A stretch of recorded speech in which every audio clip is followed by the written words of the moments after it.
ओवो farm गोटे अत्यंत वैषयिक स्तर एक पाउडर बनेबार गोटे प्रकल्प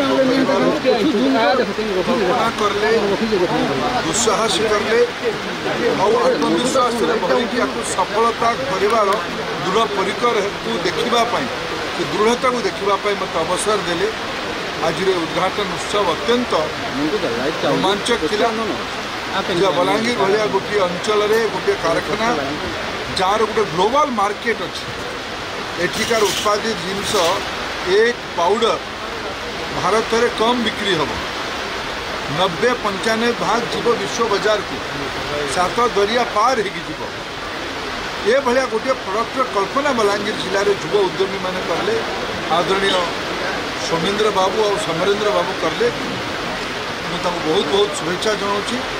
ये कारखाना बलांगीर जिले में गोटे उदाहरण तैयारी आम राज्य उदाहरण तैयारी अत्यंत खुशी एथर फिफा रे आमर ओवो फार्म अंडा को यूज करा जाइथिला। ये गोटे अत्यंत सुखद खबर।